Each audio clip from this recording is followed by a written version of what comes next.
Kajian Kitab.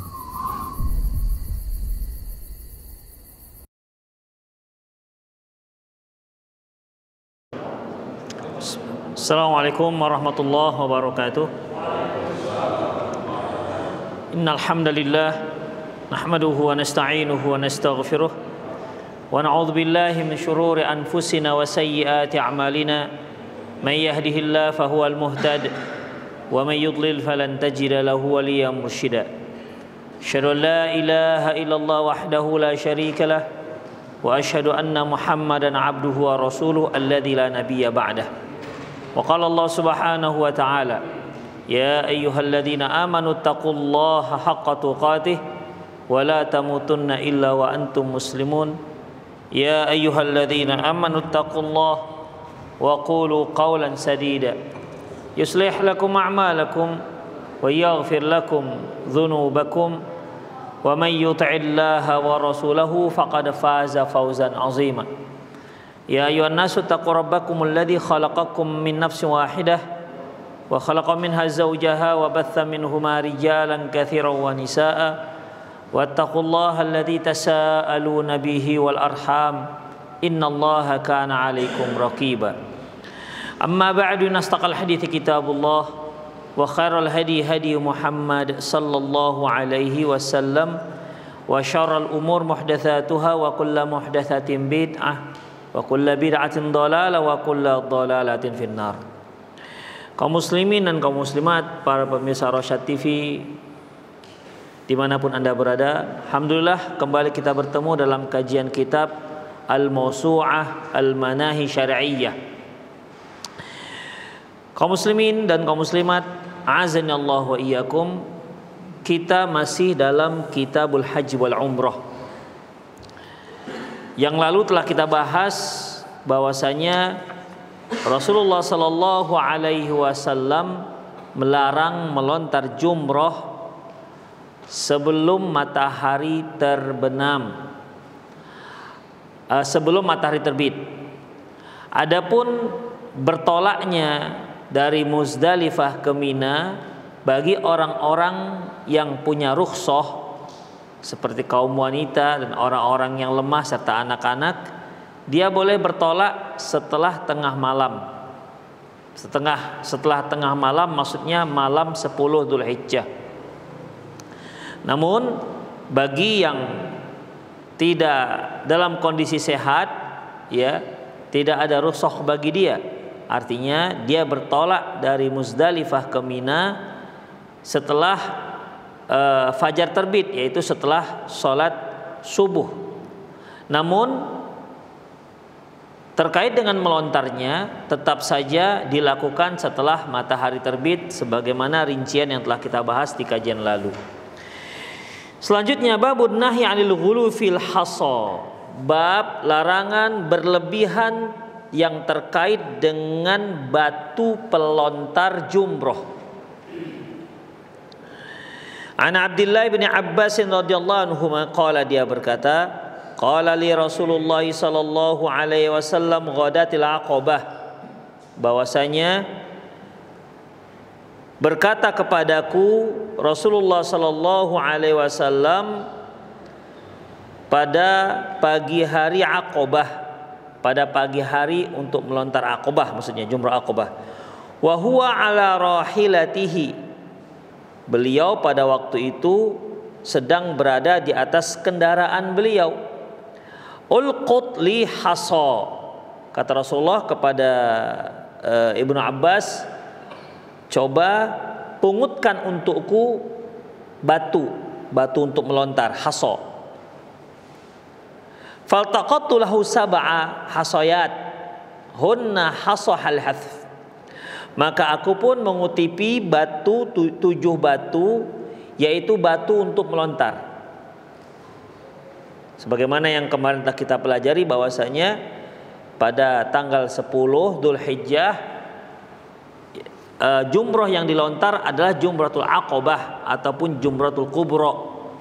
Dilontar dengan 7 batu kecil. Hasa itu betul kecil. Batu itu ya sebesar, kalau ruas jari kita ini setengahnya lah, ya setengahnya. Itu hasa al-hadfu. Hasa, batu kecil untuk melontar. Faqala, lantas beliau berkata, amthalu haulai farmu.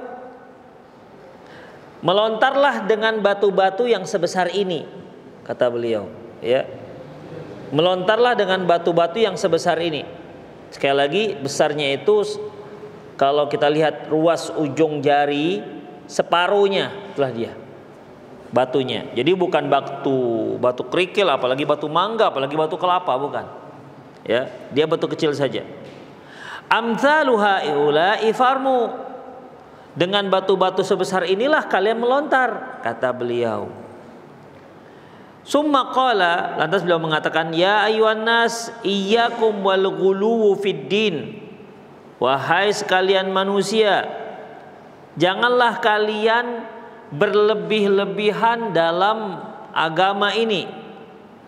Berlebihan dalam agama ini, ikhwah, dia melebihi dari batas yang seharusnya. Ya, melebihi dari batas yang seharusnya. Ya, kalau kita katakan sholat subuh 2 rakaat, ya jangan lebih daripada 2 rakaat. Itu berlebihan namanya. Kalau melontar itu 7 batu, ya jangan sampai lebih daripada 7 batu. Kalau batunya kecil, jangan dirubah dengan batu mangga, gitu maksudnya. Ya, jangan berlebihan. Fa innahu ahlaka man kana qablakumul ghulu fid din. Karena hancurnya umat sebelum kalian itu gara-gara berlebihan dalam masalah agama. Demikian ikhwah. Sebagaimana hadis yang sangat masyhur yang sering diulang-ulang, yaitu hadis di mana 3 orang datang kepada Rasulullah sallallahu alaihi wasallam, kepada Aisyah, bertanya tentang bagaimana ibadahnya Rasulullah sallallahu alaihi wasallam.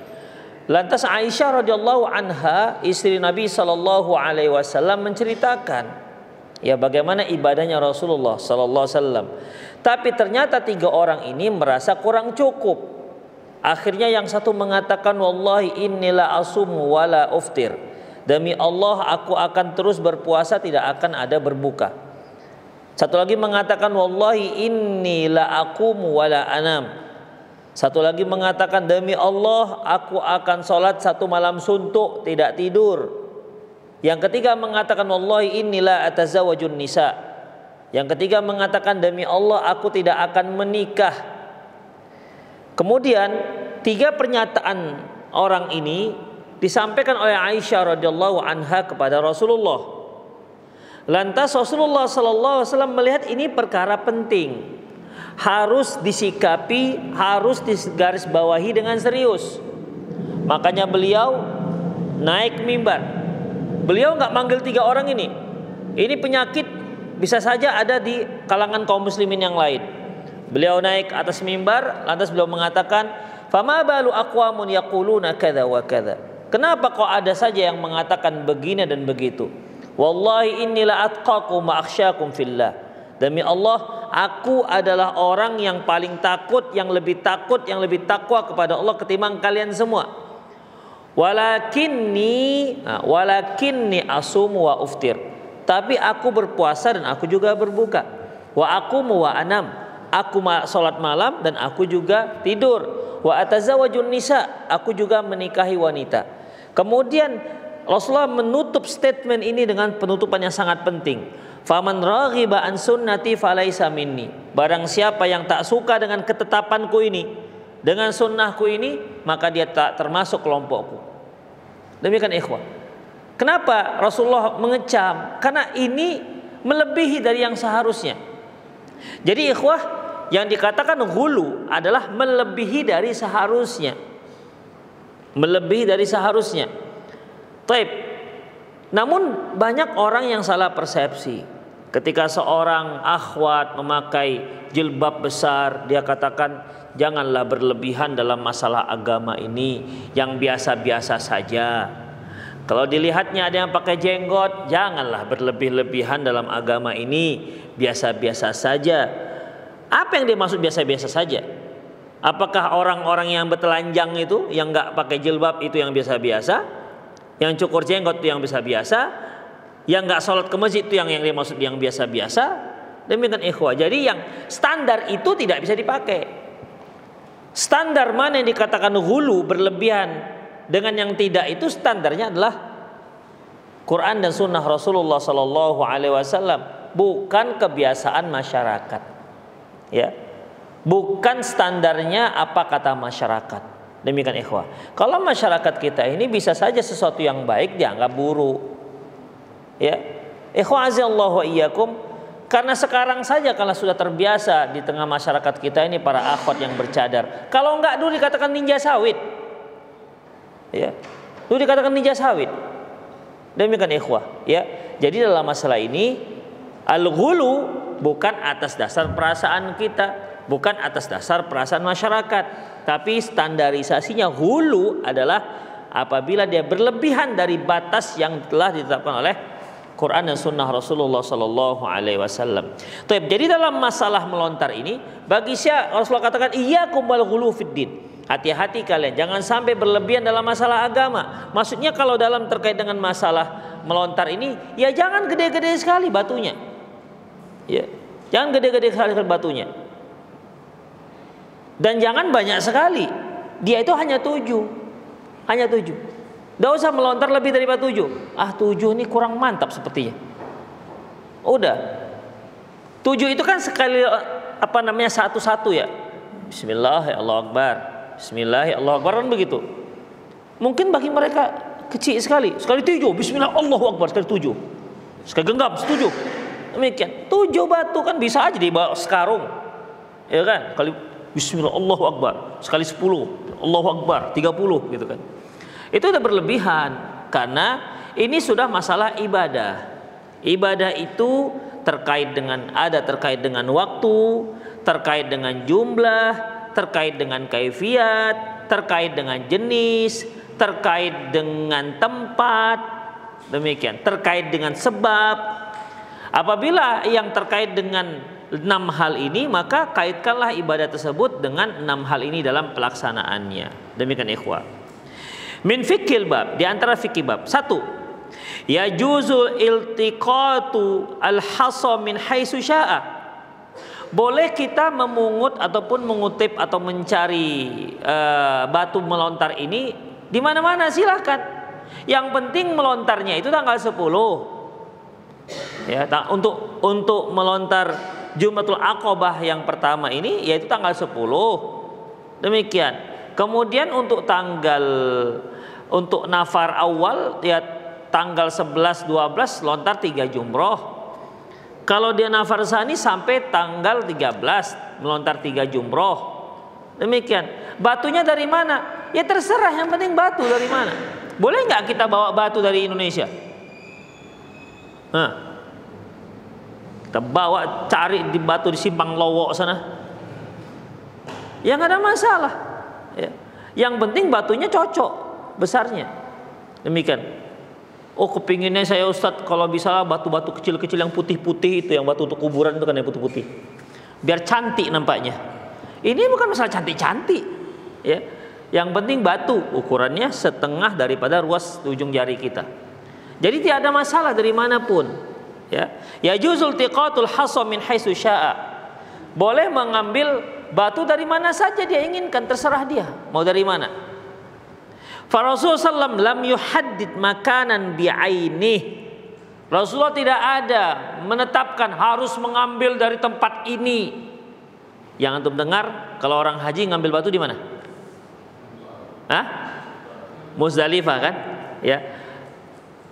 Rasulullah tidak ada mengatakan harus ambil di Muzdalifah, enggak ada. Fama yaf'aluhul hajij miltiqatil hasa minal Muzdalifati kama fihi ghulufi wa takalluf. Sebagaimana yang dilakukan oleh para jamaah haji yang hanya membolehkan yang hanya membatasi mengambil batu melontar itu hanya di Muzdalifah. Ini termasuk ghulu, berlebihan, ya, wa takalluf, dan menyulitkan. Demikian ikhwah rahimanallah. Jadi kalau seandainya kita nggak bawa batu, ya di sekitar Jamarot itu kan juga banyak batu. Bekas orang lempar-lempar, bukannya kececer. Memang pemerintah Saudi Arabia ikhwah di Muzdalifah itu mereka sediakan batu. Bahkan bukan batu, pakai karung-karungnya pun. Ya, ada karungnya. Uncang, kata-kata uncang. Itu dia. Ambil begitu. Udah disusun pun.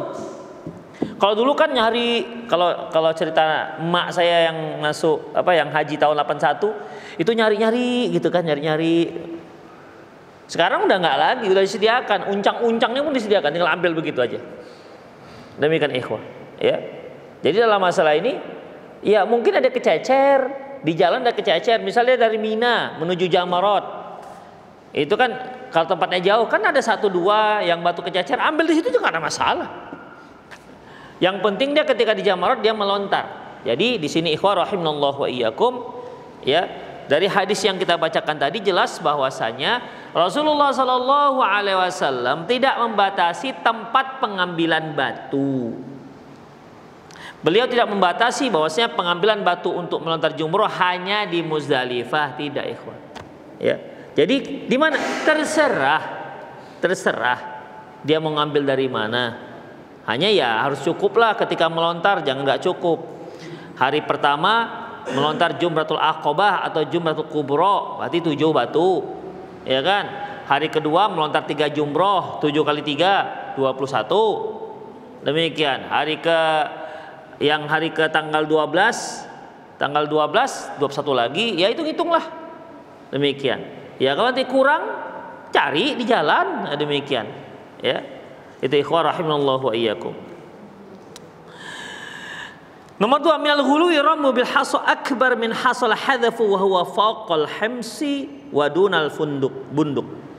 Termasuk berlebihan dalam melontar, yaitu melontar jumrah dengan batu yang lebih besar daripada batu melontar.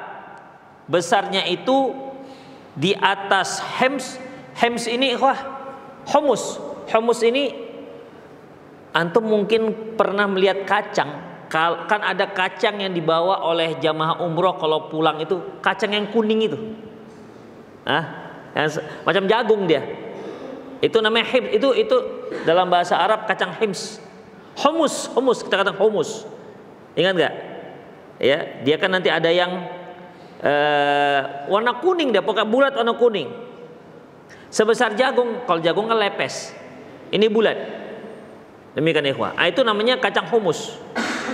Di atas besar kacang humus, wadunal bunduk, dan di bawah besar peluru. Peluru itu kan segini nih besarnya. Pelurunya peluru apalah, pistol lah, bukan peluru untuk anti pesawat. Anti pesawat segini pelurunya, panjang, ya. Demikian ikhwah, ya seginilah kira-kira. Ini kalau peluru kan segini umumnya, tengahnya, itulah dia. Jadi di atas besar kacang humus, ya, dan di bawah dari besar peluru.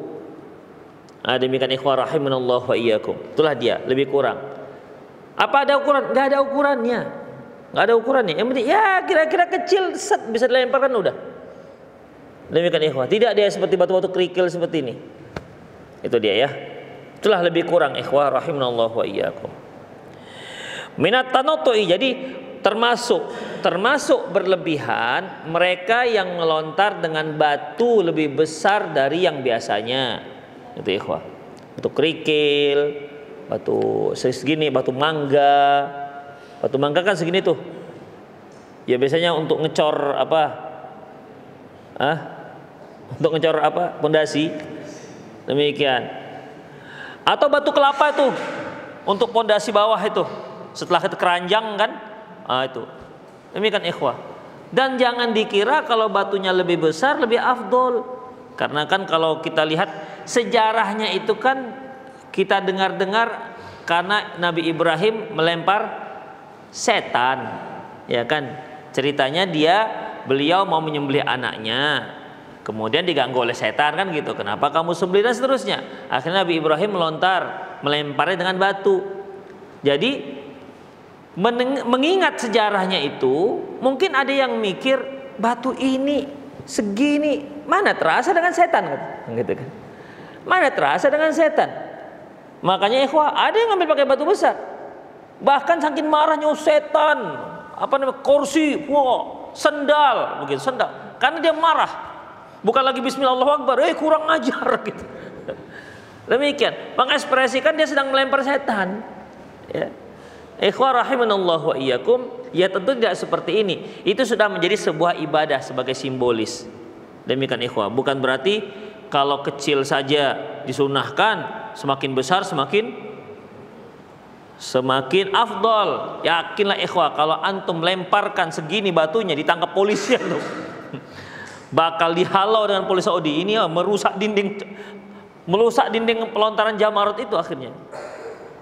Apalagi kalau dia lempar dari belakang. Bayangkan orang ramai lempar dari belakang. Iya kalau sampai, kalau enggak demikian ikhwah. Dia kan harus masuk ke lubang. Demikian. Kalau coba dia, masya Allah ya, ini sunnah, ini luar biasa. Alhamdulillah segini-segini batunya. Kita nggak bisa bayangkan kok segini-segini. Ada yang lempar dari belakang. Bismillah, Allah besar, nggak sampai. Kena orang depan kepalanya itu, masya Allah kan bisa bangga cedera itu. Tapi kalau dengan batu segini, ya sakit juga sih sebenarnya. Sakit juga sebenarnya. Tapi ya nggak seberapa lah begitu ikhwan. Baik. Nomor 3, minat tanattu'i fid din mukhalafatu sunnati sayyidil mursalin ma yaf'aluhu ba'dul hajij min ramihim jamarat bin ni'al. Termasuk berlebihan dalam agama hulu, yaitu menyelisih sunnah Rasulullah sallallahu alaihi wasallam sebagaimana yang dilakukan oleh sebagian jamaah haji yang melontar jamarat dengan sendal. Jadi ternyata ada memang yang melempar jamarat dengan sendal. Ya itu tadi seperti yang kita katakan tadi, mengekspresikan kemarahannya. Ya.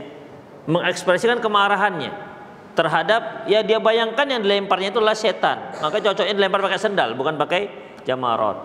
Demikian ikhwah. Ya, ini termasuk perkara yang berlebihan. Demikian ikhwah. Itulah beberapa pembahasan terkait dengan babun nahi anil ghulu fil hasa, yaitu larangan berlebihan dalam memilih ataupun yang terkait dengan besarnya batu yang digunakan untuk melontar jamarat. Berikutnya, babu zajri 'anid darbin nas wa tardihim 'inda ramil jimar. Bab dicelanya memukul orang, mengusir orang ketika melontar jamarat, melontar jumroh. Ini biasanya kalau dia orang terkenal lah, ketua atau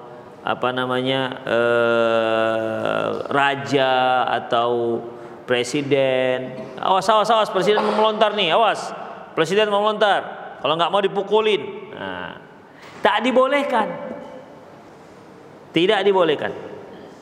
Apa dasarnya ikhwah? An Qudamah bin Abdillah radhiyallahu anhu, dari Qudamah bin Abdillah radhiyallahu anhu, qala, dia berkata, raaitu Rasulullah ramal jumrah yauman nahri ana ala naqatis sahba. Aku melihat Rasulullah sallallahu alaihi wasallam melontar jamarat, melontar jumrah di hari nahar. Hari nahar itu tanggal 10. Hari nahar itu kurban, menyembelih kurban. Hari kurban berarti hari tanggal 10 Dzulhijjah. Aku melihat Rasulullah sallallahu alaihi wasallam melontar jumrah di tanggal 10 Dzulhijjah ala naqatin. Beliau melontar sambil di atas kendaraannya. Jadi di atas onta sambil melempar di atas onta, melontar. La darba, tidak ada yang dipukul. Artinya tidak ada yang dipukul, tidak ada yang suruh minggir-minggir gitu artinya. Awas, Rasulullah melewat, awas. Kalian awas kalian. Aku mau lewat nih. Oh raja begitu. Awas kalian, ini kepor mau lewat gitu lah kira-kira. Mau ngelontar. Tidak ada, apalagi dipukul. Wala tard, dan juga tidak ada pengusiran. Nah, tidak ada pengusiran. Wala ilaika. Dan juga tidak ada yang mengatakan minggir. Rasulullah mau melontar. Nggak ada. Ya, jadi gimana? Ini natural saja. Kalau kira-kira nggak sampai, mendekat pelan-pelan. Demikian ikhwah. Kalau kira-kira sudah sampai, lontar begitu. Nggak ada usir-usir orang, apalagi pukul kiri, pukul kanan, usir sana, usir sini, nggak ada. Ya, masing-masing dipersilakan melontar, ya, sesanggupnya, tidak tanpa ada pengusiran, pemukulan, penyikutan, terjang sana terjang sini, tidak ada. Demikian ikhwan rahimanallahu wa iyyakum. Ya, ini mungkin maksudnya ketika pelontaran itu sangat padat. Tapi ya kita insya Allah bisa ikhwan. Ya, bisa. Pelan-pelan kita bisa. Pelan-pelan bisa kita mendekat dan bisa melontar tanpa ada ngusir orang, tanpa ada dorong-dorong. Ya, tanpa ada dorong-dorong. Enggak seperti Hajarul Aswad. Kalau kita di sekitar Hajarul Aswad tuh masya Allah tuh kita lihat sorong-sorongan, sikut-sikutan. Demikian, karena mau berebut untuk mencium. Untuk melontar jamarat nggak seperti itu, ya, nggak seperti itu. Kondisinya nggak seperti itu, karena dia lebar. Makanya ya pelan-pelan saja kita maju, pelan-pelan, kemudian melontar. Demikian ikhwah rahimanallahu wa iyyakum. Apalagi kalau sudah itu ramainya itu di hari pertama, di tanggal 10. Kalau sudah di tanggal 11, 12 itu sudah mulai tidak begitu ramai. Apalagi tanggal 13 semakin sepi, karena sebagian jamaah yang nafar awal itu di tanggal 12 sebelum maghrib sudah pulang balik ke Mekah. Tinggallah yang nafar sani yang baliknya di tanggal 13 Zulhijjah. Baik. Min fikhil bab yuhramu tardu an-nasi 'indal jimar aw darbuhum. Haram hukumnya mengusir-ngusir orang ketika mau melontar, ya, atau memukul mereka. Enggak boleh, haram hukumnya.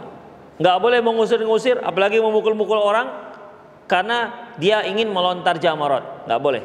Haram hukumnya. Qala Tayyibi, berkata At-Tayyibi, maka yadribuna nas. Dahulu tidak ada orang-orang yang memukul-mukul orang lain karena dia ingin melontar. Wala yatudunahum, dan juga tidak ada yang diusir. Wala yaqulun, dan juga tidak ada yang mengatakan tanahu anit tariq, minggir kalian. Minggir. Enggak ada. Kama hiya adatul muluk wal jababirah, sebagaimana kebiasaan raja-raja sekarang. Sebagaimana kebiasaan para raja-raja dan para para diktator. Ya kan, kalau raja lewat kan semua harus minggir. Ya, orang-orang yang diktator kan dia minggir. Kalau nggak minggir dipukul, begitulah kira-kira. Nah, demikian ikhwah. Kalau untuk melontar jamarat tidak boleh seperti itu. Tapi kalau dia mau lewat di jalan mana saja terserah, ya.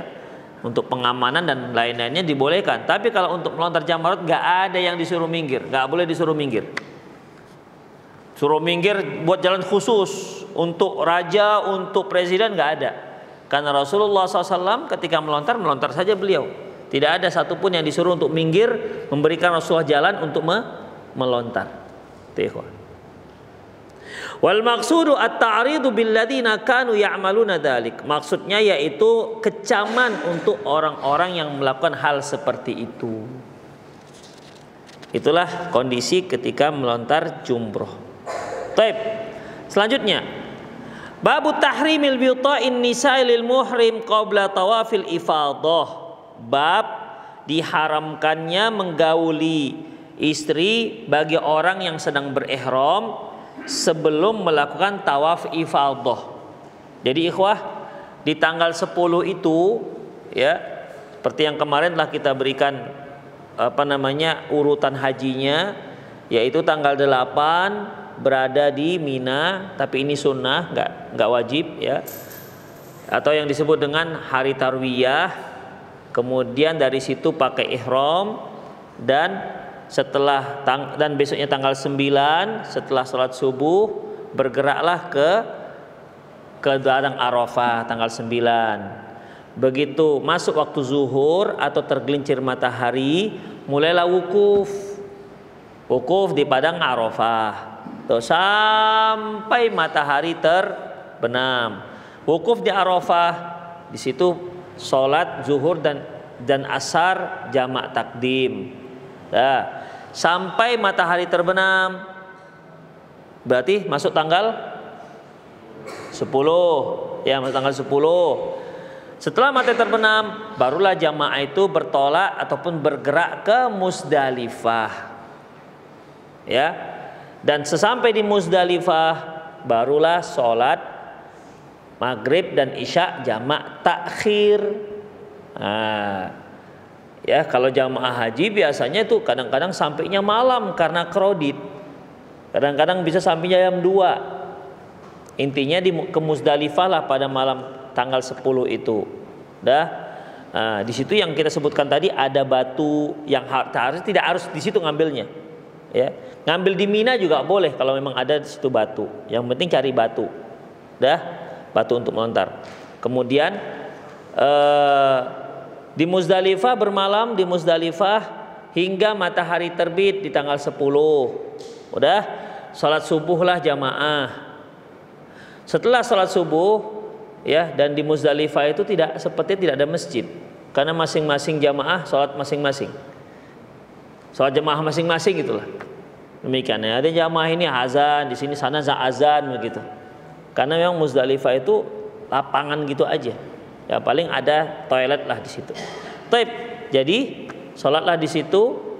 Setelah salat subuh, sebelum matahari terbit itu bertolak ke Mina.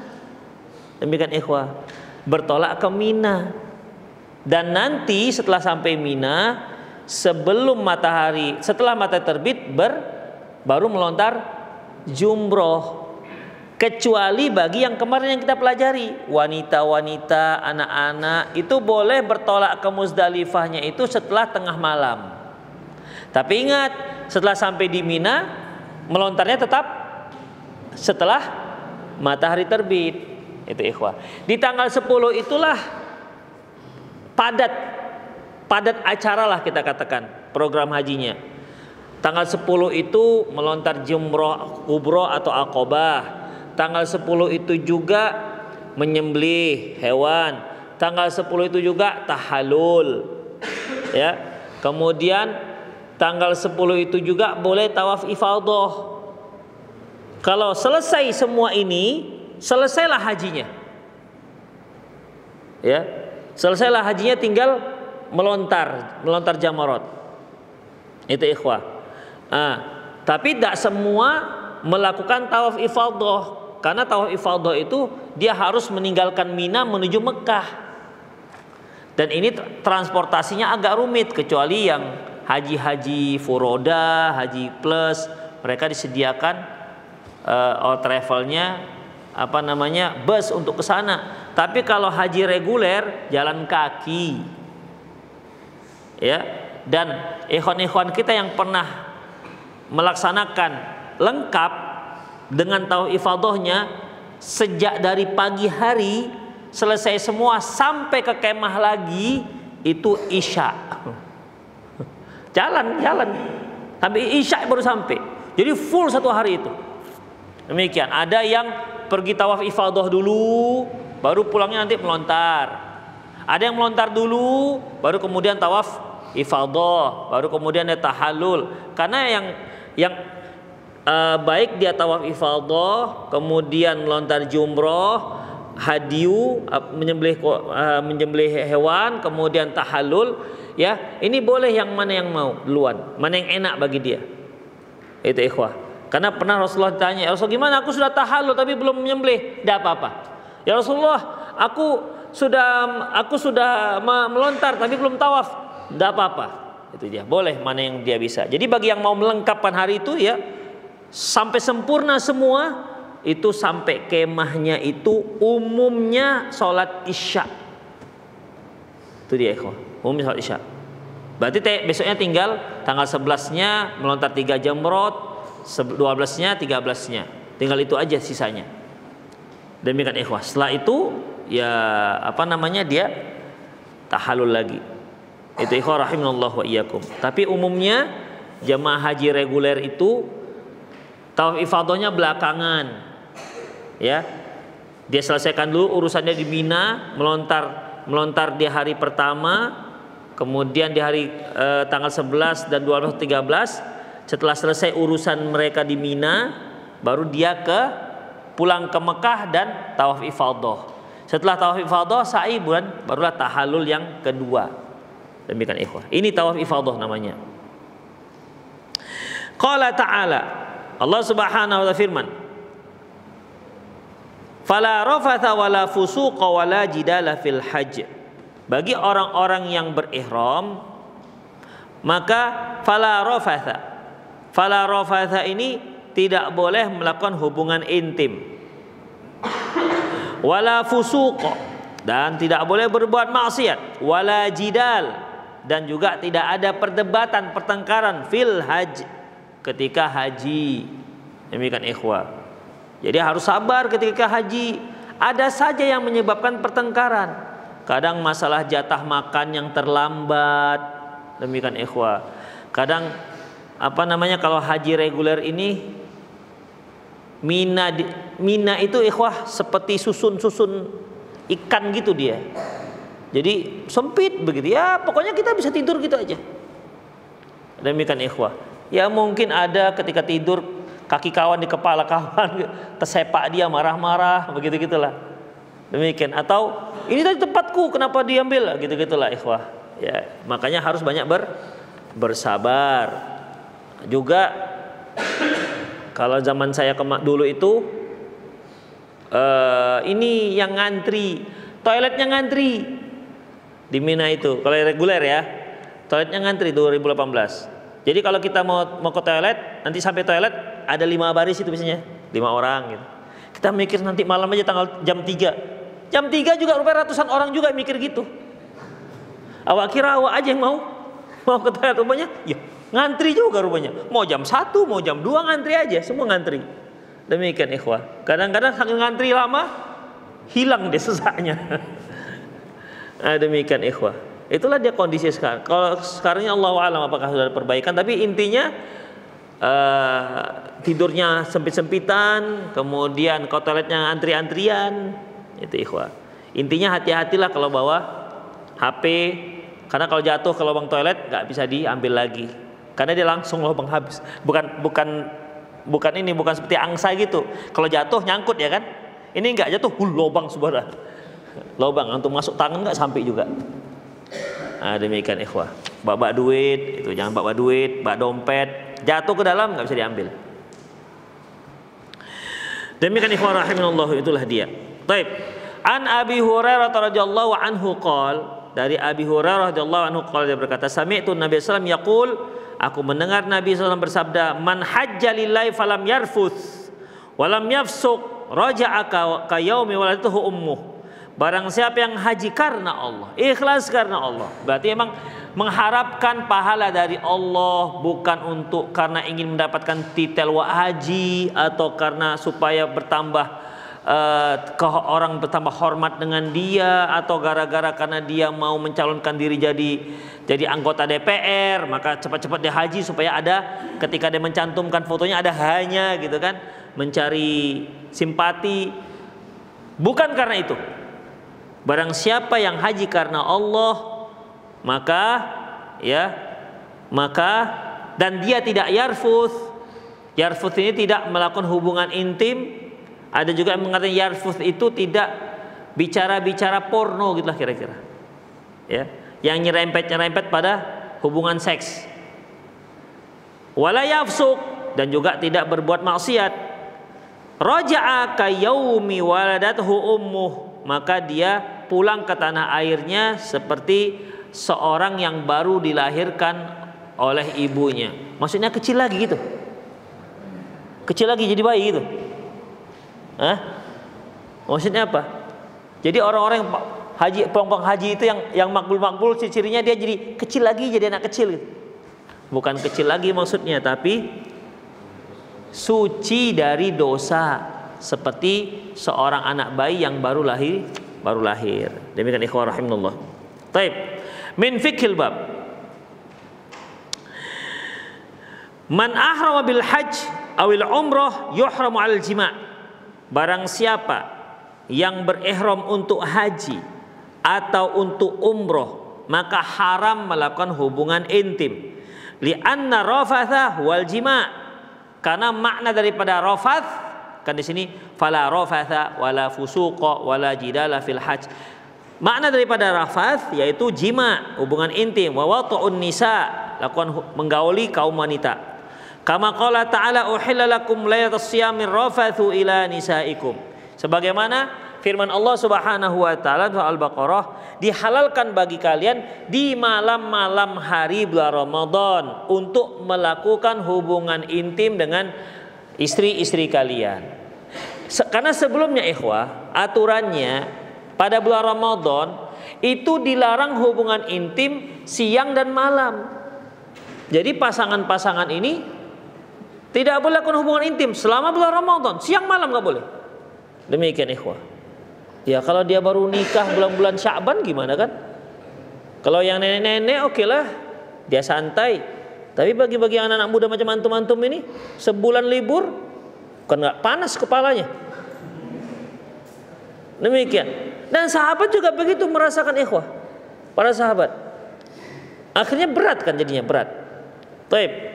Turunlah ayat ini. Uhilla lakum lailatas siyami rafathu ila nisaikum.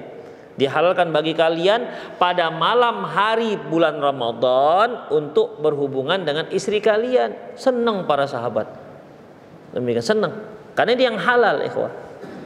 Demikian ikhwah rahimallahu. Sejak saat itu udah boleh. Sampai sekarang di mana gaulan suami boleh menggauli istrinya pada malam hari. Siang yang nggak dibolehkan. Kalau siang dia harus, kalau dia menggauli nanti kena kafarah. Puasa 2 bulan berturut-turut di antaranya. Nomor 2, kadzalika yuhramu ta'ati dawa'i minal mubasyarati.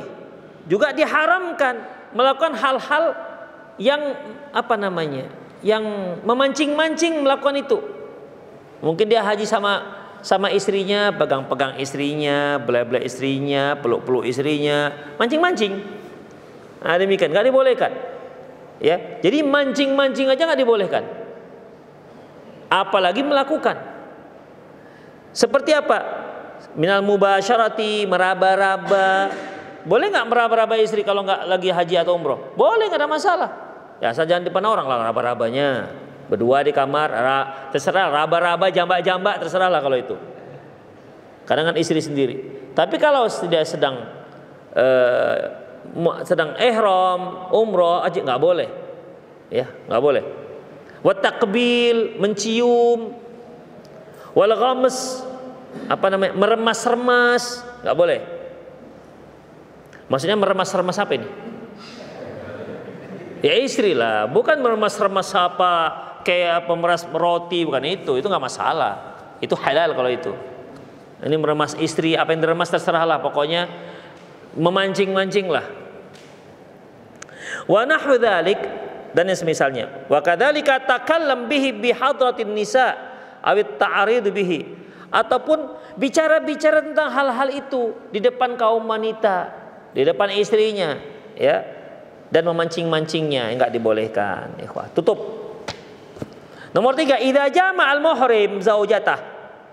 Apabila seorang yang sedang berihram berhubungan dengan istrinya, batala hajjuhu, maka batal hajinya. Terus kalau batal gimana? Langsung pulang.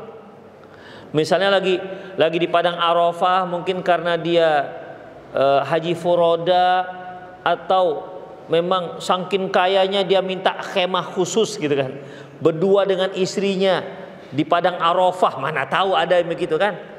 Mungkin dia entah kapten mana, nggak ngerti lah kita.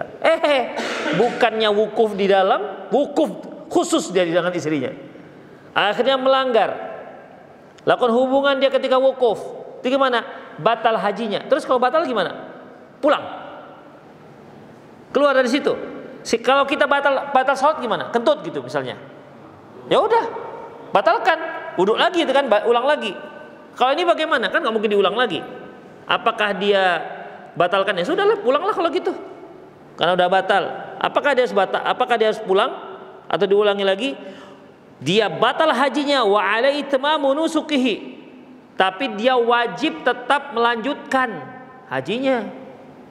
Tetap, ya. Walaupun sudah batal, tetap wajib melanjutkan hajinya. Summa qada hajjahu min amil qabil. Baru kemudian dia qada hajinya ke tahun depannya. Jadi dia kalau dia melanggar dan batal hajinya, tetap wajib melanjutkannya hingga selesai, tapi hajinya itu nggak sah. Jadi gimana? Ya dia qadha tahun depannya. Itu ikhwan. Jadi nggak sama seperti sholat. Ya, kalau sholat haji, kalau sholat batal ya sudah selesai. Batalnya ruku, ya sudah rukunya batal, dia ulangi. Ya. Nggak seperti haji, batal, ya dia lanjutkan sampai selesai. Ibaratnya kalau dia batalnya ruku, buang angin dia ketika ruku, dia lanjutkan sampai salam, kemudian baru diulangi, gitulah kira-kira. Baru dia ulangi, gitulah kira-kira kalau haji. Kalau sholat kan enggak, batal ruku dia ulangi dari awal, batalkan, potong sholatnya. Demikian. Haji enggak seperti itu, ikhwah. Kalau batal, dia tetap wajib melanjutkan sampai selesai, baru kemudian tahun depan dia ulangi. Ya, tahun depan dia ulangi. Demikian ikhwah. Karena Allah Subhanahu wa taala mengatakan, "Wa atimmul hajja wal umrata lillah." Sempurnakan haji dan umroh karena Allah. Di situ memang diperintahkan untuk disempurnakan. Kita kalau sudah memulai haji atau sudah memulai umroh, nggak boleh kita potong. Harus disempurnakan, harus sampai selesai. Demikian ikhwah. Kalau memang nggak memungkinkan, kena dam, sembelih hewan, baru bisa memotongnya, memutuskannya. Demikian. Seperti yang lalu yang telah kita pelajari, adanya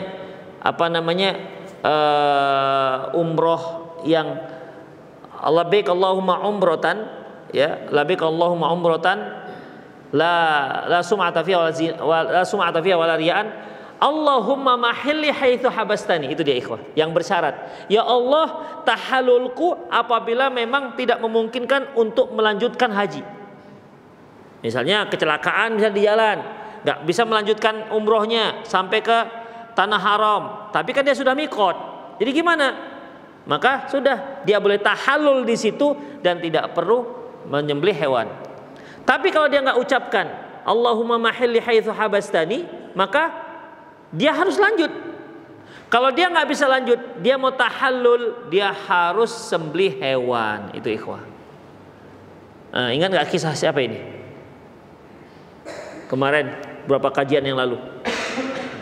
Kisah Rasulullah Sallallahu Alaihi Wasallam ketika sudah berihram dari Madinah mau sampai ke Mekah, dilarang orang Quraisy untuk melanjutkan umrohnya. Kata mereka, lanjutkan tahun depan. Akhirnya Rasulullah tahallul di tempat tersebut dan menyembelih hewan. Itu sebagai dam, sebagai kafarohnya. Itu ikhwah. Makanya kalau ketika kita mau haji atau umroh, kita sebutkan Allahumma mahilli haitsu habastani, ya Allah, tahallulku apabila memang tidak bisa lagi dilanjutkan, maka disitulah tahallulnya. Boleh situ tahallul, apakah ketika di Padang Arafah misalnya, mungkin apa yang terjadi sehingga nggak bisa lagi melanjutkan untuk ke Muzdalifah. Misalnya ini mungkin hujan, banjir segala macam atau apa yang terjadi, nggak bisa dilanjutkan lagi. Gimana? Maka boleh bertahallul di situ. Bagi yang mengucapkan Allahumma mahilli haitsu habastani, tahallul di situ, nggak perlu menyembelih hewan. Tapi kalau nggak mengucapkan, maka dia tahallul di situ dan menyembelih. Itu ikhwah. Makanya ikhwah, ketika kita sudah mulai haji atau umroh, nggak bisa diputus, harus lanjut. Nah seperti ini, kalau dia melakukan hubungan intim dengan istrinya ketika berihram ketika haji, maka batal hajinya, tapi dia tetap wajib melanjutkan sampai selesai. An Abi Tufail Amir bin Wathilah, dari Abi Tufail Amir bin Wathilah, annahu kana fi halaqatin ma' bin Abbas, bahwasanya dia bersama satu halaqah dengan Ibnu Abbas. Faja'a rajulun, datang seorang laki-laki, fadzakara anna waqa'a ala imratih wa huwa muhrim. Datang seorang laki-laki berkata bahwasanya dia melakukan hubungan dengan istrinya sementara dia sedang berihram.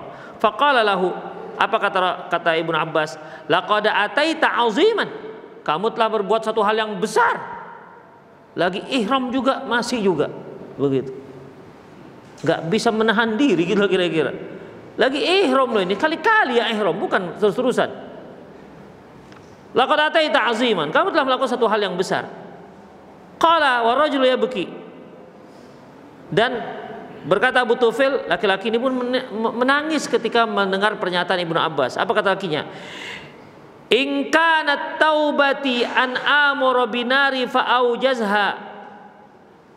Apabila memang taubatku itu aku harus menyuruh orang-orang untuk menyalakan api. Summa ulqi nafsi fiha fa fa'altu. Kemudian aku harus melemparkan diriku masuk api itu, aku lakukan, kata laki ini. Saking menyesalnya. Ya. Ya, jadi ketika Ibnu Abbas mengatakan, "Kamu itu buat suatu hal yang besar loh. Kenapa kamu lakukan ini?"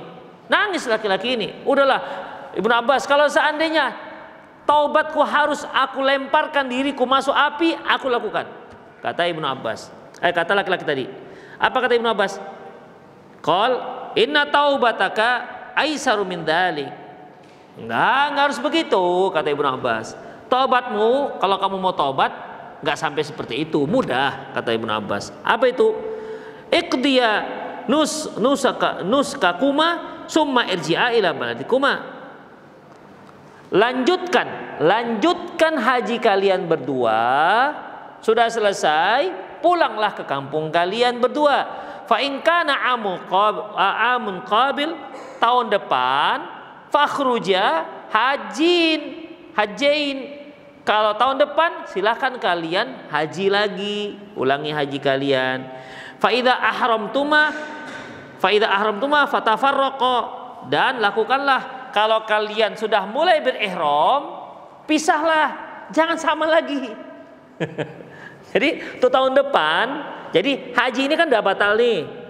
Lanjutkanlah sampai selesai, kata Ibnu Abbas. Tapi tahun depan haji lagi. Tapi kalian kayak haji, ketika kalian sudah sampai mikot, pisah, jangan bareng lagi. Kenapa suruh nggak boleh bareng? Kejadian lagi nanti. Ya, fa idza ahramtuma fatafarraqa. Kalau sudah kalian melakukan ihram, mulai berihram, maka pisahlah. Fala taltaqiya hatta taqdiya nusukakuma. Jangan kalian bertemu sampai kalian selesai melakukan haji. Fahdiya hadian, dan sembelihlah sembelihan kalian. Itu ikhwah. Wa hadza fatwa jama'atun minas sahabati minhum Umar bin Khattab, Ali bin Abi Thalib, Abu Hurairah, wa Ibnu Umar wa ghairihim. Inilah fatwa jamaah dari para sahabat, sekelompok para sahabat, Umar bin Khattab, Ali bin Abi Thalib, Abu Hurairah dan Ibnu Umar dan lain-lainnya. Wa rawa marfu'an wa la yasih. Ada juga hadis ini diriwayatkan marfu, bahwasanya Rasulullah menyuruh seperti itu, tapi hadisnya yang marfu, hadisnya dhaif. Yang sahih itu ucapan fatwanya Abdullah bin Abbas. Qala al-Baghawi fi syarh sunnah, Imam al-Baghawi dalam kitab syarh sunnah berkatakan, idza jama'a al-muhrim imra'atahu qabla tahallul fasada hajjuh. Apabila seorang yang sedang berihram melakukan hubungan dengan istrinya sebelum tahallul, maka rusaklah hajinya, batallah hajinya. Sawa'un kana qabla al-wuqufi bi Arafah aw ba'du. Baik dia sebelum wukuf ataupun setelah wukuf di Arafah. Wa alaihi badanuh, dan dia harus menyembelih untanya, menyembelih korbannya, menyembelih hewannya. Fayajibu alaihi al-mudhifil fasid, dan dia wajib untuk melanjutkan haji yang batal itu. Tetap harus dilanjutkan sampai selesai. Summa alaihi qada min qabil, kemudian dia harus mengqada hajinya di tahun depan. Qultu at-tahallul huwal akbar bit tawafil ifadah. Aku katakan tahallul yang dimaksud itu adalah tahallul akbar, yaitu dengan tawaf ifadah. Ikhwah, ketika haji itu tawaf ada dua, tahallul ada dua. Ya, tahallul sebelum tawaf ifadah dan tahallul setelah tawaf ifadah.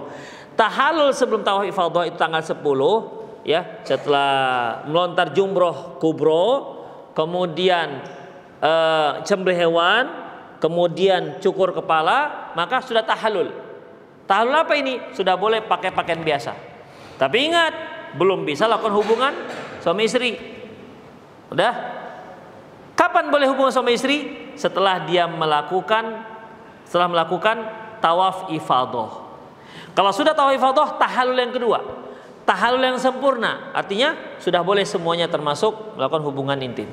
Itu ikhwan. Jadi tahallul pertama itu sudah boleh pakaian, semua apa silahkan, apa saja dibolehkan, hanya saja belum boleh hubungan suami istri. Tapi tahallul yang kedua barulah boleh hubungan suami istri. Demikian ikhwan. Ini yang disebutkan oleh penulis, at-tahallul huwa akbaru bit tawafil ifadah. Tahallul akbar yaitu setelah tawaf ifadah. Di qauli Nabi sallallahu alaihi wasallam, "Idza ramaitumul jumrata faqad halalakum kullu syai' illa nisa." apabila kalian setelah selesai melontar jumroh, maka sudah halal bagi kalian apa saja kecuali wanita. Jadi wanita itu sudah halal kalau tawaf ifadah. Bisa dibayang-bayangkan ya, saya nggak ngambang kan? Ya udahlah kalau ngambang nantilah sama-sama. Semoga Allah mudahkan haji. Tapi insya Allah mudah, insya Allah mudah. Ya, sudah mudah, insya Allah. Kalau kita praktekkan itu insya Allah mudah. Cuman memang kalau hanya kita praktek agak lupa-lupa dia, lupa-lupa. Tapi kalau sudah langsung, insya Allah. Karena kita sudah langsung mengalami. Demikian ikhwan. Tapi demikian aku qouli hadza wa astaghfirullah li wa lakum wa lisal muslimin innahu ghafurur rahim. Bagi ikhwah yang ingin bertanya dipersilakan. Bagi para pemirsa Rosat TV dimanapun Anda berada yang ingin bertanya, Anda bisa kirimkan pertanyaan Anda di nomor yang tertera di pesawat televisi Anda, atau Anda juga boleh mengirimkan nomor di nomor saya ini di 0813 600 600 61. Sekali lagi, bagi para pemirsa yang ingin bertanya silakan kirimkan pertanyaan Anda melalui via WhatsApp, bukan langsung telepon ya, dengan nomor yang tertera di pesawat televisi Anda, atau boleh juga langsung kirim ke nomor saya di khusus untuk pertanyaan, yaitu di 0813 600 600 61. Sekali lagi, bukan untuk ditelepon langsung, tapi melalui WhatsApp. Silakan, antum ada mau tanya? Ya.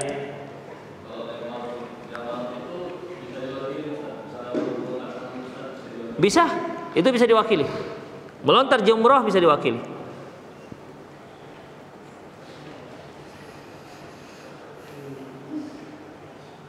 Ada lagi, silakan. Ya. Jadi saya sampaikan kalau misalnya batal hajinya dia akan melontar dan akan kembali ke tempat. Ya. Jadi kalau misalnya yang sekarang susah buat haji itu Ya. kira-kira gimana ya? Ya daftar lagi dia. Oh enggak, haji ya haji, umroh ya umroh. Demikian. Jadi kalau batal dia harus ulangi hajinya. Artinya dia seperti orang yang belum haji. Kewajiban dia masih ada. Jadi ya dia ulang lagi ya sesuai dengan kemampuan dia. Itu dia. Makanya jangan haji. Makanya ketika haji jangan getek-getek kali. Lagi haji ini Bang. Ya. Lagi haji nih. Demikian, hanya beberapa hari aja. Ya, jadi dalam masalah ini rahimanallahu wa iyyakum, ya dia ulangi hajinya. Ingat, haji yang dilakukan itu udah batal, tapi tetap dilakukan harus sampai selesai. Udah? Dia seperti orang yang belum haji. Jadi gimana? Ya dia daftar lagi hajinya. Sesanggup dia. Kalau ternyata dapat gilirannya 30 tahun yang akan datang, meninggal dia, ya dia kan sudah ada usaha untuk itu. La yukallifullahu nafsan illa wus'aha. Demikian. Allahu a'lam bissawab. Ada lagi? Ya. Ikhwah, apakah melontar jumroh itu harus bersuci? Ikhwah, seluruh pelaksanaan ibadah haji tidak ada yang wajib harus suci kecuali tawaf ifadah. Sebagaimana yang kisah kajian kita dua kajian yang lalu, di mana ketika Rasulullah Shallallahu Alaihi Wasallam pergi haji pertama Aisyah, tiba-tiba Aisyah menangis. Kata Rasulullah, anufisti anti, apakah kamu sedang nifas, sedang haid? Ya Rasulullah. Apa kata beliau? If'ali ma yaf'alul hajj. Ya, lakukan apa yang dilakukan oleh orang-orang haji, illa alla tatufi bil bait. Kecuali kamu tidak boleh tawaf, ya. Tawaf ifadah nggak boleh. Selebihnya boleh. Seperti wukuf di Arafah. Wukuf di Arafah tidak harus syaratnya dia harus suci. Sedang berhadas juga boleh. Ya, misalnya lagi wukuf, ketidur dia, kemudian ihtalam. Ihtalam di sini artinya mimpi basah dia. Misalnya begitu. Ya sudah nggak apa-apa. Dia belum sempat mandi, nggak ada air kira-kira begitu kan. Besoknya dia baru bisa mandi ketika oh nggak bisa juga ya, karena dia harus sholat, karena sholat dia nggak bisa enggak. Tapi umumnya ikhwah ya, kalau wanita yang terjadi pada wanita itu kan dia nggak sholat memang, tapi boleh Jadi boleh wanita haid itu wukuf di Arafah, boleh wanita haid itu bermalam di Musdalifah, boleh wanita haid itu melontar jamarat, boleh. Ya. Yang nggak boleh itu tawaf. Karena tawaf ini sebagaimana yang telah kita bahas bahwasanya tawaf itu sama seperti sholat. Karena ada hadis yang lalu telah kita pelajari, tawaf itu sama seperti sholat. Demikian, maka dia juga harus suci, ya, dia harus suci sebagaimana sholat. Jangankan hadas besar, hadas kecil pun nggak boleh. Jadi ketika seorang sedang tawaf, kemudian dia batal wudhunya, maka dia putus si tawafnya, dia wudhu, kemudian dia lanjutkan lagi tawafnya. Itu ikhwah. Itu kalau tawaf. Jadi boleh apa saja lakukan kecuali tawaf. Makanya melontar jumroh tidak harus berwudu, tidak harus suci. Ada lagi silakan. Ya. Jadi kami ada tergabung di suatu organisasi. Nama organisasi ini Indonesian Horseback Archery Organization. Organisasi ini dia bergerak di bidang olahraga khusus memanah dan berkuda. Ya. Organisasi ini sudah disahkan di Kemenkumham tahun 2018 di Jakarta. Kemudian di Medan ini lagi mau dibentuk gitu. Ada pun tujuannya kami bergabung di situ adalah supaya kita nih saat olahraga memanah kuda ini nggak dijuluki teroris gitu. Ya. Nah, kemudian saat di musyawarahkan ada salah satu pendapat dari teman kita, bagaimana katanya kalau misalnya di organisasi ini diajak salah satu tokoh politik katanya tujuannya supaya nanti gampang dalam urusan-urusan misalnya ada acara besar gitu kan. Kemudian saya sempat berpikir juga apakah gimana itu organisasi ini kan organisasi itu sebenarnya bergerak di bidang Olahraga. kalau misalnya orang politik ya masuk ke organisasi itu terus bikin syarat di sosial media nanti di tahun-tahun misalnya dengan partai apa. Oh, jangan kalau gitu-gitu. Kalau sudah orang politik masuk, itu banyak sekali nanti politik-politiknya. Gak usah. Udah manah aja, nggak usah pakai politik. Nanti kalau manah pakai politik, mencong-mencong di panahnya.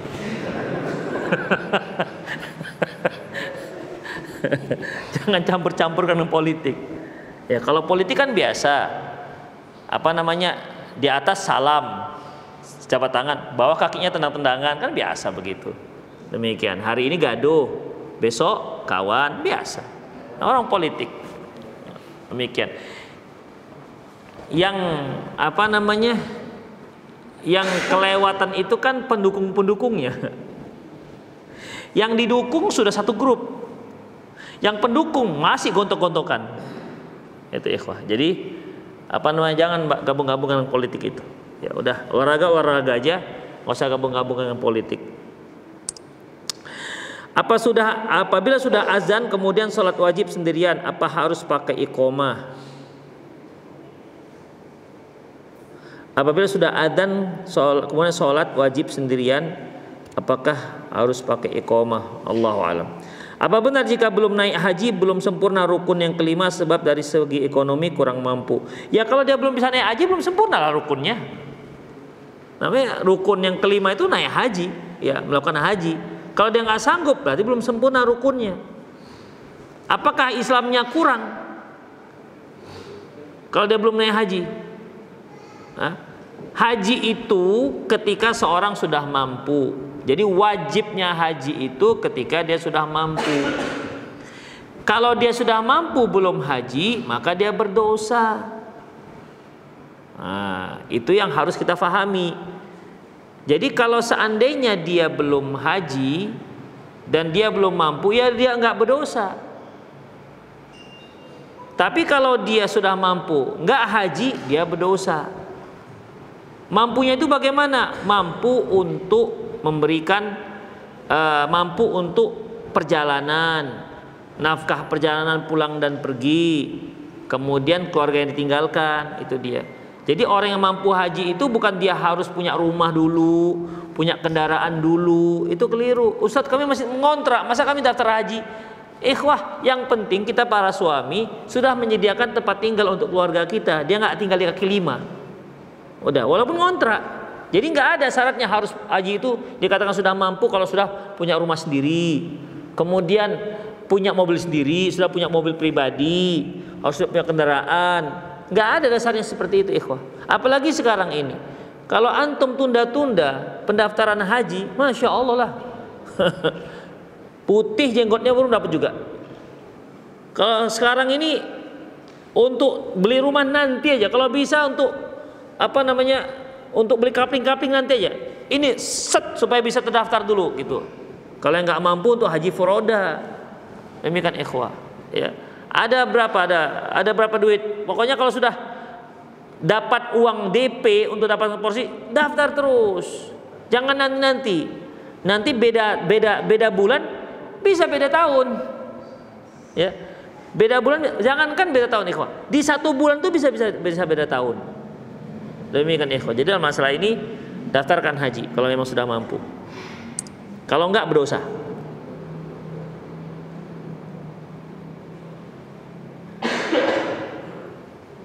Jika lemparan jumroh tidak terkena sasaran, apakah harus diulangi? Iya.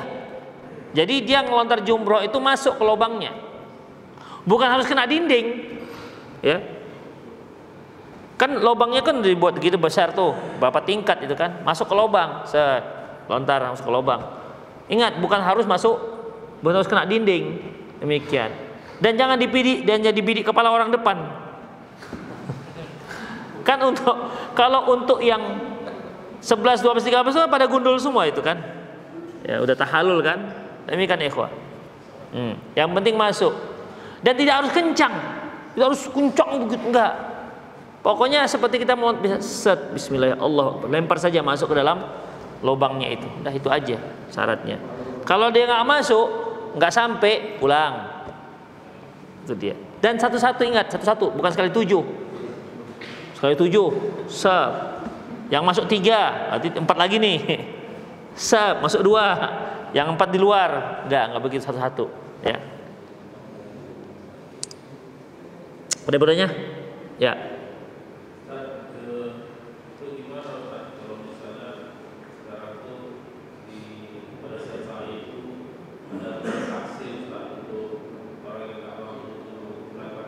Transaksi,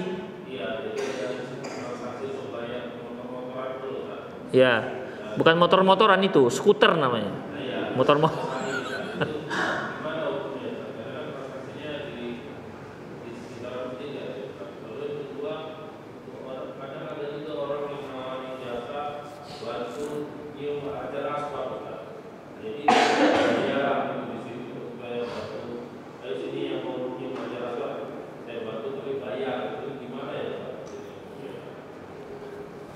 Allahu alam, ya, Allahu alam, ikhwah rahimanallah wa iyyakum. Mengenai sewa skuter, ya, sewa skuter ataupun ngasih jasa orang yang nyorong. Kalau dulu kan nggak ada skuter, dulu disorong 50 real kalau dia sa'i gitu kan, maka nggak apa-apa ikhwah. Itu bukan jual beli, itu jasa, kita kasihkan jasa. Demikian juga kalau mencium Hajar Aswad, misalnya mau ditolong untuk mencium Hajar Aswad, mungkin dia punya kawan 3 atau 5 gitu kan, untuk membuka jalan untuk dia, boleh, silakan, tidak apa-apa. Demikian. Tapi memang Anda sudah tahu bahwasanya Anda akan membayar jasa mereka, begitu. Ya, demikian ikhwah rahimanallah wa iyyakum. Tapi permasalahannya itulah ikhwah, ya, daripada antum sorong-sorongan, sikut-sikutan, mendingan ndak usah. Karena menyikut-nyikut kaum muslimin, nyorong-nyorong kaum muslimin itu hukumnya haram, sementara mencium Hajarul Aswad itu hukumnya sunnah. Yang haram tidak bisa dikalahkan dengan yang sunnah. Itu ikhwah. Ya, jadi kalau kepingin juga ya silahkan, tapi jangan sampai sorong-sorong, nyorong-nyorong orang. Kalau antum yang disorong ya sudahlah, pasrahlah. Tapi kalau itu nyorong, sikut itu jangan, haram hukumnya. Ya. Ada lagi? Ya. Dari Pak Ustaz, kalau orang mampu tidak melakukan haji, Iya. Tapi ada yang mengatakan kalau dia mati Yahudi atau Nasrani itu kok. Kalau dia mati Yahudi atau Nasrani. Yang mabuk tadi tapi kan itu meninggal. Iya. Allahu a'lam kalau itu, Pak. Berarti kan kafir jadinya dia. Kalau kita katakan Yahudi atau Nasrani. Allahu a'lam. Ada lagi? Yang berikutnya Pak Ustaz. Ya. Jadi kata Pak Ustaz, kalau mereka suami istri dari berhubungan, Ya. itu memfoto hajinya. Ya. Nah kalau itu umroh, itu apa ada yang namanya harus menunggu umrohnya selesai baru dia berhubungan? Harus umroh selesai gimana? Misal mau tawaf ibadahnya atau selesai umrohnya itu? Umroh kan nggak ada tawaf ifadah. Umroh itu ya tawaf aja, tidak tawaf ifadah namanya. Maksudnya mereka melakukan hubungan gitu. Iya, ada satu umroh. Kalau saat umroh itu sepertinya nggak sempat lagi. Tapi mungkin pas inilah, pas transit di Mekahnya gitu kan, pas dia double di hotel gitu kan, melakukan begitu. Gimana? Ya haram hukumnya, berdosa dia. Batal umrohnya, tapi dia tetap lanjutkan. Walaupun selesai umroh. Tapi dia masih belum selesai, Pak. Kalau udah selesai nggak masalah. Selesai ihram yang Bapak maksudnya apa? Kan dia pakai ihram itu yang dari Ya. Madinah ke Mekah. Ya. Nah, kemudian kan tawaf terus sa'i. Ya. Tahul. Ah. Nah, selesai itu udah gundul apa orang itu hubungan suami istri nggak ada masalah. Umroh suami istri, hubungan. Oh nggak apa-apa, kalau sudah tahalul nggak apa-apa. Nggak apa-apa. Kecuali haji. Haji juga kalau sudah selesai nggak apa-apa. Kan haji cuma berapa hari, Pak? Tinggal di sana itu yang lama kita. Hajinya cuma berapa hari aja. Haji itu mulai 8, 9, 10, 11, 12, 13 selesai. Kalau sudah tawaf ifadah dia berarti udah pulang misalnya di Nafarsani tanggal 14 itu dia langsung, atau tanggal 13 pulang langsung tawaf ifadah, berarti sudah selesai tanggal 13. 8, 9, 10, 11, 12, 13. 6 hari. Lamanya itu ngapain?